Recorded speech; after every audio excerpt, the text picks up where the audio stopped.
অন্তর্বর্তী সরকারের মেয়াদ হতে পারে 4 বছর, আল জাজিরাকে বললেন প্রধান উপদেষ্টা। এখনও নির্ধারণ হয়নি নির্বাচনের দিনক্ষণ।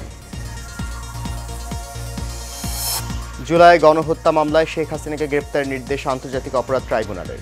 তদন্ত প্রতিবেদন শেষ করতে হবে 1 মাসের মধ্যে। এবং জুলাইয়ে গণহত্যায় সাবেক মন্ত্রীসহ 13 আসামিকে গ্রেপ্তার দেখিয়েছেন আন্তর্জাতিক অপরাধ ট্রাইব্যুনাল। রিমান্ডে থাকায় হাজির করা হয়নি রাজ্জাককে।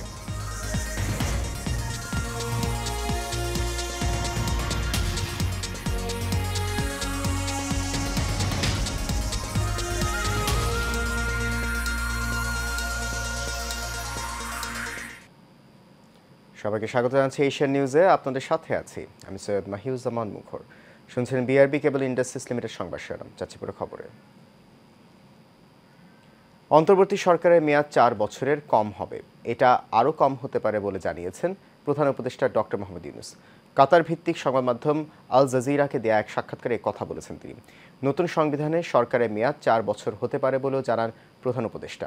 বলেন, বর্তমান সরকার দ্রুত সময়ের মধ্যে নির্বাচন দিতে চায়, তবে এর নির্দিষ্ট সময়সীমা হয়নি এখনও। আজারবাইজানের রাজধানী বাকুতে জলবায়ু সম্মেলনের ফাঁকে তিনি আল জাজিরাকে এই সাক্ষাৎকার দেন। ডক্টর ইউনূস আরও বলেন, জনগণ এবং রাজনৈতিক দল যখনই চাইবে তখনই নির্বাচন হবে। বলেন, সবার সাথে যোগাযোগ রাখা হচ্ছে, তারা যদি বলেন সংস্কারের দরকার নেই, নির্বাচন দিন, তবে তাই হবে। এই সরকারের উদ্দেশ্য যত দ্রুত সম্ভব সংস্কারের পরই নির্বাচন দিয়ে অন্তর্বর্তী সরকারের মেয়াদ শেষ করা। গত 16 বছরের দুর্নীতিতে নিমজ্জিত ছিল বাংলাদেশ, সেখান থেকে দেশকে বের করার চেষ্টা করছে অন্তর্বর্তী সরকার। At the same time, what personally I try to raise the question, draw it. July আগস্টে গণহত্যা ও মানবতা বিরোধী অপরাধে জড়িত থাকার অভিযোগে সাবেক প্রধানমন্ত্রী শেখ হাসিনার বিরুদ্ধে মামলার তদন্ত কাজ 1 মাসের মধ্যে শেষ করার নির্দেশ দিয়েছে আন্তর্জাতিক অপরাধ ট্রাইব্যুনাল। এই সময়ের মধ্যে শেখ হাসিনাকে গ্রেপ্তারের নির্দেশও দেওয়া হয়েছে। আন্তর্জাতিক অপরাধ ট্রাইব্যুনালের কার্যতালিকায় শেখ হাসিনার মামলাটিও ছিল। শুনানি শেষে তার বিরুদ্ধে হওয়া মামলার তদন্ত কাজ শেষের সময় নির্ধারণ করে দেন ট্রাইব্যুনাল। এছাড়া পরোয়ানাভুক্ত আরও 45 আসামিদের বিষয়েও তদন্ত শেষ করার নির্দেশ দেওয়া হয়েছে।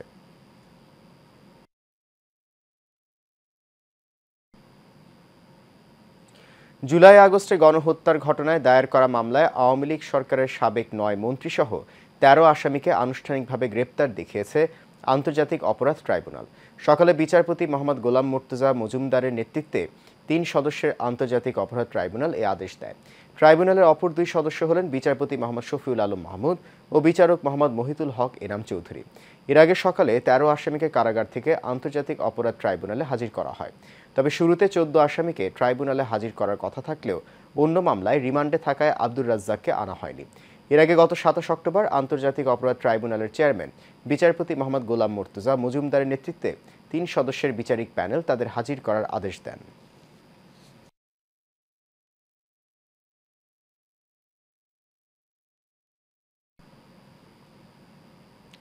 বাজারে উত্তাপ ছড়াচ্ছে আলু, পেঁয়াজ সহ সব ধরনের চাল। সপ্তাহের ব্যবধানে খুচরা পর্যায়ে কেজিতে 5 থেকে 10 টাকা পর্যন্ত বেড়েছে আলুর দাম। এখনও ঊর্ধ্বমুখী চালের দাম। বাজারে প্রতি কেজি দেশি পেঁয়াজ 160 টাকা, ভারতীয় পেঁয়াজ 120 টাকা কেজি বিক্রি হচ্ছে। প্রতি কেজি আলু বিক্রি হচ্ছে 70 টাকায়। ব্যবসায়ীরা বলছেন, আলু পেঁয়াজের মৌসুম শেষের দিকে, প্রতি বছর এই সময়ে দাম বাড়ে। তবে এই বছর শুরু থেকে দাম চড়া, দাম কমছে কাঁচামরিচেরও। খুচরা পর্যায়ে বিক্রি হচ্ছে 100 থেকে 120 টাকায়। তবে সরবরাহ বাড়ায় সপ্তাহ ব্যবধানে বাজারে কমতে শুরু করেছে বেশিরভাগ শাকসবজির দাম। এদিকে বাজারে অপরিবর্তিত আছে গরু ও খাসির মাংসের দাম। নিত্যপণ্যের বাজার নিয়ন্ত্রণে মনিটরিংয়ের দাবি ক্রেতা বিক্রেতাদের।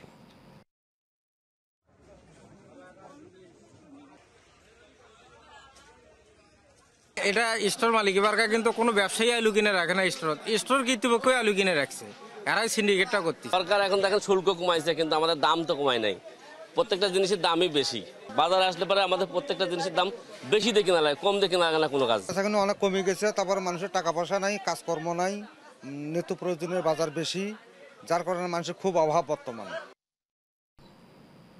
কিছুক্ষণ আগে গাইবান্ধা থেকে বাজার পরিস্থিতির সবশেষ তথ্য জানিয়েছেন সহকর্মী সুমন মণ্ডল। বাজারের পরিস্থিতি এটি কিন্তু আসলে অনেকটাই অপরিবর্তিত রয়েছে। তো আমি যদি একটু দেখাতে বলি যে আমি যে বাজারটিতে রয়েছি এটি একটি আড়তে রয়েছি, যেখান থেকে আসলে পাইকারি যে বিক্রেতা যারা খুচরা বিক্রেতা তারা কিন্তু এই জায়গা থেকে তারা তাদের যে সামগ্রী ক্রয় করে নিয়ে যায়। তো ক্রয় করে নিয়ে যাওয়ার পরে কিন্তু ভোক্তা পর্যায়ে বিক্রি হয়। তো আমি এক ভোক্তার সঙ্গে কথা বলতে চাই যে এই যে বাজার দর নিয়ে তার কেমন এই যে বাজার দর কেমন মনে হচ্ছে, যে এটা মানুষের জন্য কষ্ট হচ্ছে কিনা? বাজার অনেক বেশি, বাজার খুব কষ্টকর হচ্ছে মানুষের, গরিব মানুষের জন্য চলাফেরা করতে। আলুর দাম বেশি, রসুনের দাম বেশি, পেঁয়াজের দাম বেশি। তো এগুলোর দৃষ্টিতে আকর্ষণ করার জন্য সরকারের প্রতি বিশেষ করে একটু নজরদারি করা দরকার। ধন্যবাদ আপনাকে। তো আসলে আপনি শুনলেন যে এই যে জিনিসের দামগুলো যে অত্যাধিক হারে বাড়ছে। তো আমি একটি জিনিস আপনাকে বলে রাখি যে আলুর দাম কিন্তু কেজি প্রতি যে বেড়েছে 3 টাকা করে বেড়েছে, যেটি আগে ছিল 56 টাকা, এটি কিন্তু 58 টাকা হয়েছে। তো আসলে এই যে সরকার যে শুল্ক কমানোর পর যে দাম কমার কথা ছিল এটির প্রভাব কিন্তু আসলে বাজারে পড়েনি। তো আমি চালের দামের বিষয়টি যদি বলি এটি কিন্তু আসলে অপরিবর্তিত রয়েছে। যেমন আপনার মোটা যেটি রয়েছে এটি 45 টাকা কেজি দরে বিক্রি হচ্ছে এবং আটাশ কিন্তু 58 টাকা কেজি দরে বিক্রি হচ্ছে বলে আমাকে জানিয়েছেন। আরেকটি জিনিস বলে রাখি যে শীতকালীন যে সবজির যে বিষয়টি এটি কিন্তু অপরিবর্তিত রয়েছে। আর এই যে বাজার দরে যে আসলে ভোক্তারা যেটি বলছে যে এই যে বাজার মনিটরিংয়ের মাধ্যমে কিন্তু এই বাজার দর কম করা সম্ভব বলে আমাকে জানিয়েছে।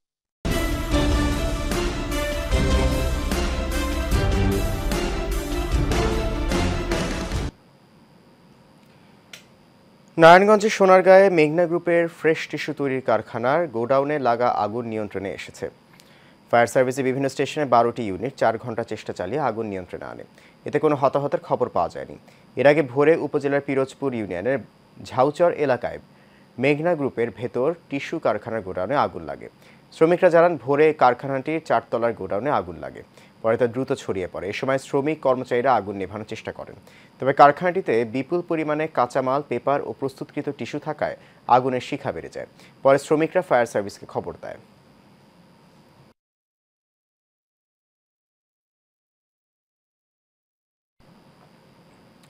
ঘূর্ণিঝড় রেমালের তাণ্ডবে বরগুনার পূর্ব রায়ভোগ মাধ্যমিক বিদ্যালয়ের টিন শেড ঘর দুমড়ে মুচড়ে মিশে গেছে মাটির সঙ্গে। ফলে খোলা আকাশের নিচে প্রায় 3 শতাধিক শিক্ষার্থী ক্লাস করছে। এতে ব্যাহত হচ্ছে পাঠদান। তবে দ্রুত ভবন নির্মাণের ব্যবস্থা নেওয়ার আশ্বাস জেলা প্রশাসকের। বরগুনা থেকে জহিরুল ইসলামের পাঠানো তথ্যছবিতে বিস্তারিত জানাচ্ছেন সঞ্জিতা হক।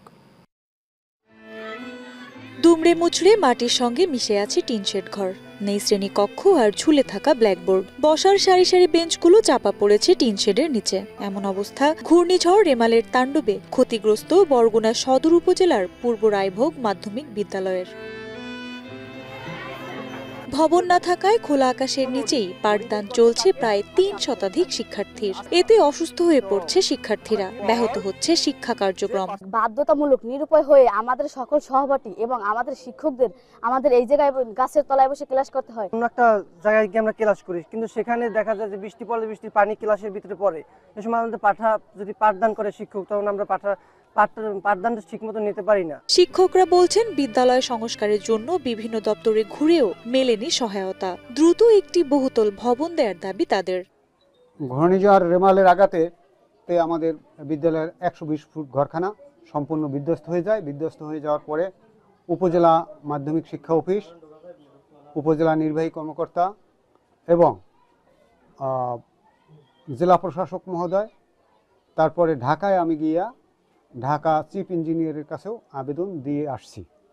কিন্তু দীর্ঘদিন অতিবাহিত হওয়ার পরও আমরা কোনো সাহায্য সহযোগিতা কিছুই পাই না। সরকারের কাছে আমি একটা ভবন চাই। বহুতল একটা ভবন হইলে স্কুলটি খুব ভালো হইবে, লেখাপড়ার মান হইবে, যে ছাত্রছাত্রী মন সুন্দরভাবে ক্লাস করতে পারবে।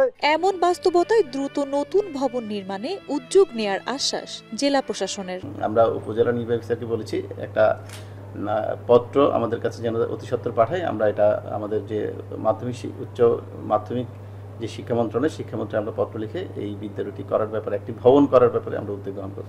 শিক্ষার মান উন্নয়নে সরকারের সংশ্লিষ্ট বিভাগের কাছে বিদ্যালয়টির জন্য টেকসই বহুতল ভবন নির্মাণের দাবি এলাকাবাসী, শিক্ষক ও শিক্ষার্থীদের। সঞ্জিতা হক, এশিয়ান টেলিভিশন।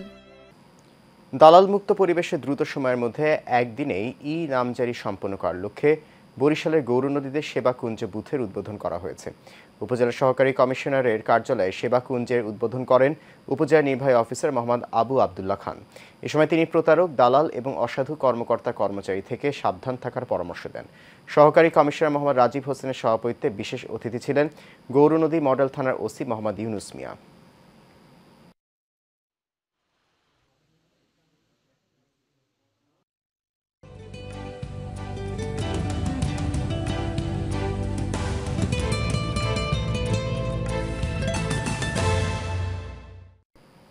এবার সাহিত্য সংস্কৃতির খবর। প্রায় ২০০ বছরের নবান্নের ঐতিহ্য টিকে আছে বগুড়ার আদমদীঘি উপজেলার শালগ্রামে, যেখানে মানুষ ধর্মীয় ভেদাভেদ ভুলে একাকার হয়ে যায় নবান্ন উৎসবে। এই আয়োজনকে ঘিরে শালগ্রাম সহ আশপাশে ২৫টি গ্রামে চলে নানা আয়োজন। বগুড়া থেকে রাজু আহমেদের পাঠানো তথ্যচিত্রে বিস্তারিত জানাচ্ছেন শফিকুল ইসলাম। আদমদীঘি উপজেলার একটি ব্যতিক্রম গ্রামের নাম শালগ্রাম। প্রায় ৭,০০০ মানুষের বসবাস গ্রামটিতে, যেখানে এখনো টিকে আছে নবান্ন উৎসব। এ কারণেই হেমন্ত এলেই উৎসব শুরু হয় গ্রামের প্রতিটি ঘরে ঘরে। নবান্নের দিন নতুন চালের ভাত আর মহিষের মাংস খাওয়া শালগ্রামের পুরনো রীতি। আয়োজন ঘিরে গ্রামের প্রতিটি পাড়া, মহল্লা ও মোড়ে বসে গ্রাম বাংলার ঐতিহ্যবাহী চুড়ি, ফিতা, আলতা ও শিশুদের খেলার সামগ্রী এবং জিলাপি, রসগোল্লা, চমচম, বাতাসা, মুরকি ও পাঁপড় ভাজা সহ মুখরোচক নানা পণ্যের মেলা। পাশাপাশি গ্রামের পাড়ায় পাড়ায় তৈরি করা হয় ছোট আকৃতির নানা ধরনের মঞ্চ, যেখানে রাতের বেলা বসে জারি সারি আর পালা গানের আসর। এই নবান্নের ছুটিতে আমরা নবান্ন পালন করি, আত্মীয় স্বজন, বন্ধু বান্ধব সবাই, তারপরে আমাদের মেয়ে জামাই যেখানে যারা আছে সবাই এখানে চলে আসে। শালগ্রামে নবান্নের অনুষ্ঠানটা অনেক জাঁকজমক ভাবে পালন হয়। আমি বিয়ের পরে দেখেছি যে আসলে এই দিনটা আমার ঈদের থেকে অনেক বড় বেশি মনে হয়। নবান্ন উপলক্ষে শালগ্রামের ঐতিহ্যবাহী খাবার মহিষের মাংসের সঙ্গে একই গ্রামের আরেকটি বিশেষায়িত খাবার আটা গোলা শিরনি, কলা, গুড় আর আটার সমন্বয়ে তৈরি হয় এই খাবার। সঙ্গে পিঠাপুলি, ক্ষীর, পায়েস আর নাড়ুর আয়োজন তো আছেই। এখানে আমরা বিভিন্ন ধরনের খাবার খেয়ে থাকি, যেমন মুড়ি, মোয়া, এখন সাথে আরো অনেক কিছু পাওয়া যায়, ফুচকা, পেঁয়াজু। নতুন ধান যখন কাটা হয় তারপরে প্রথম দিনটাতেই এই প্রোগ্রাম হয়। হয়তো মেয়ে জামাই সবাইকে নিয়ে প্রোগ্রামটা আরম্ভ করেছিল, তো এখন বিস্তার হয়েছে অনেক। কালের বিবর্তনে গ্রাম বাংলা থেকে হারিয়ে যাচ্ছে নবান্ন উৎসব, যা টিকে রাখতে এমন আয়োজন ছড়িয়ে পড়ুক দেশ জুড়ে। Mohammad Shafiqul Islam, Asian television.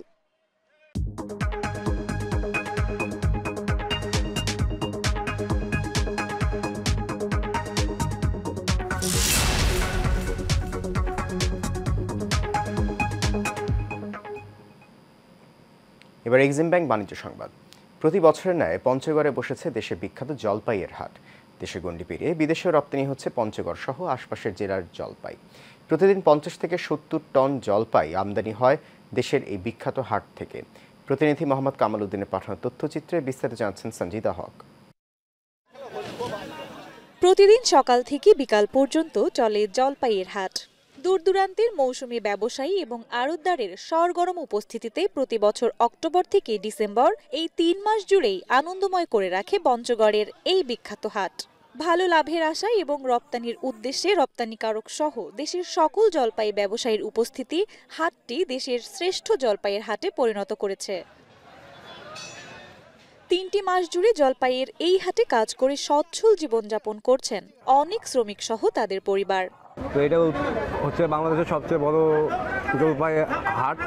এখান থেকে আপনার বাংলাদেশের সব জায়গায় সর্বপ্রান্তে জলপাই আমরা রপ্তানি করে থাকি, এমনকি বাংলাদেশের বাইরে বিদেশেও এইখান থেকে জলপাই যায়। এই হাটটিকে সঠিক রক্ষণাবেক্ষণের মাধ্যমে করা হোক আরও সমৃদ্ধশীল, এমন প্রত্যাশা করছেন স্থানীয় সুধীজন। পশ্চিমবঙ্গের পঞ্চগড় জেলায় দেবীগঞ্জ থানায় এটা বিখ্যাত জলপাইয়ের হাট।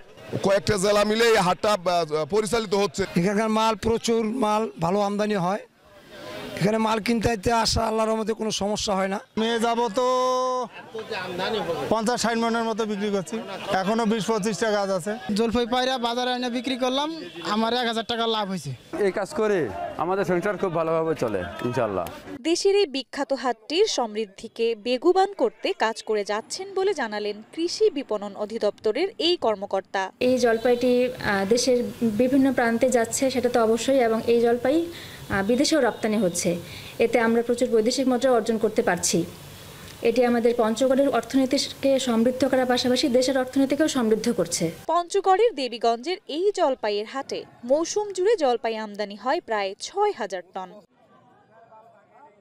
সানজিদা হক, এশিয়ান টেলিভিশন। শেষ করবো এশিয়ান নিউজ। তার আগে বিআরবি কেবল ইন্ডাস্ট্রিজ লিমিটেড সংবাদ শিরোনামগুলো জানিয়ে দিচ্ছে আরও একবার।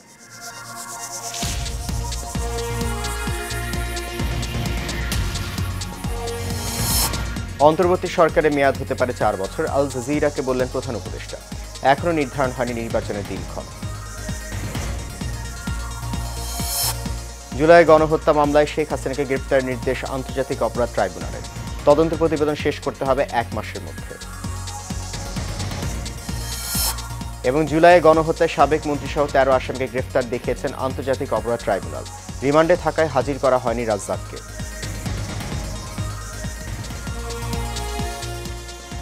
এশিয়ান নিউজ এ পর্যন্ত। আমাদের পরবর্তী সংবাদ দেখার আমন্ত্রণ রইল। আপনাদের সঙ্গে থাকার জন্য অনেক ধন্যবাদ সবাইকে।